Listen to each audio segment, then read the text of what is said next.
There is a boy who wakes up at 6:30 in the morning as the alarm clock rings and gets ready for school. He meets his friend on his way to school and shares with him some entertaining posts and mischievous video footage on Twitter, filling a boy kissing another guy.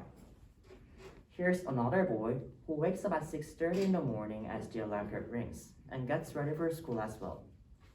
And when he checked out the pop-up notifications on Twitter, he jumped to his death from a bridge.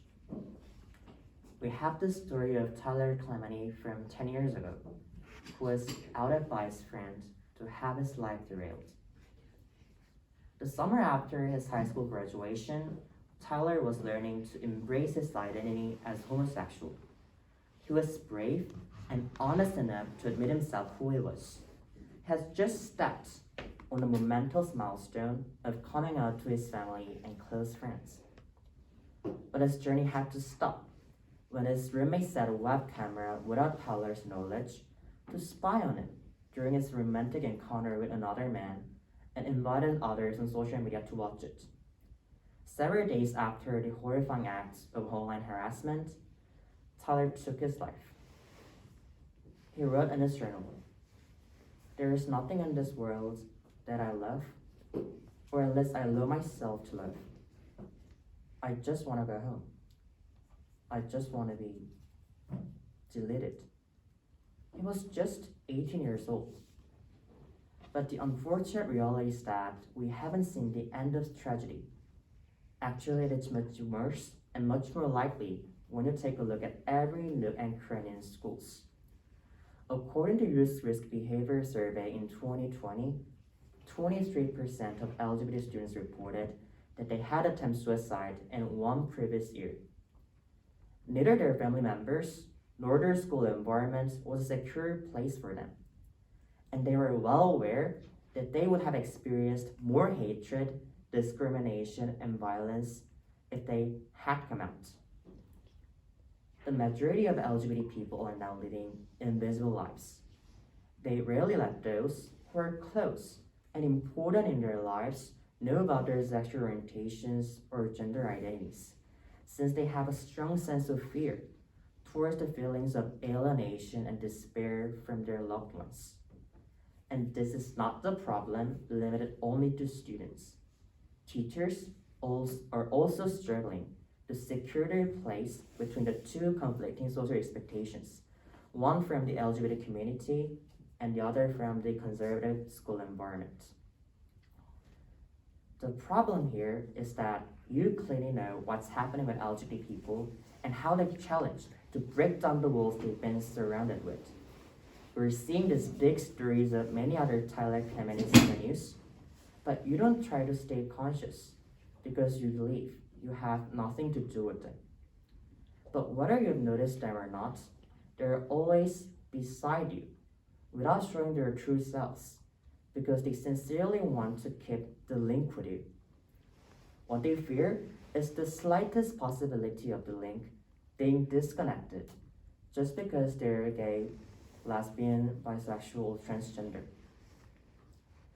So if I should have a son, I'm going to paint his whole body with colored lines of rainbow and take him to a street parade. So he has to learn every unique aspect of how the universe looks like. And he's gonna learn that there is hurt that cannot be fixed with band-aids or sweatbirds. So for the first time, he's going to realize that there is hurt that cannot be fixed with band-aids or sweatbirds, and that there is no superhero who saves the day for him. When he opens his hands to catch the rainbow, there will remain only blisters and bruises. But the rainbow, painted all over his body, will shed light on the world until the last moment of his fate.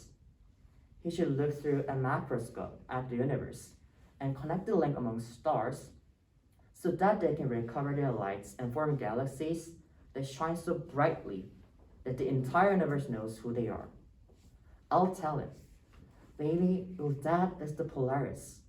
When the day comes that your eyes will refuse to shine, look up high in the sky to find me. I'll be always there."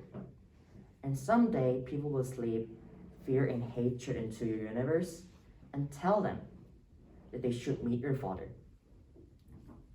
But I have completely no idea whether I should have to say sorry for my children, because the whole plot depends on what we do at this right moment. Okay, but how do you find the link with LGBT people in schools? Here's the thing.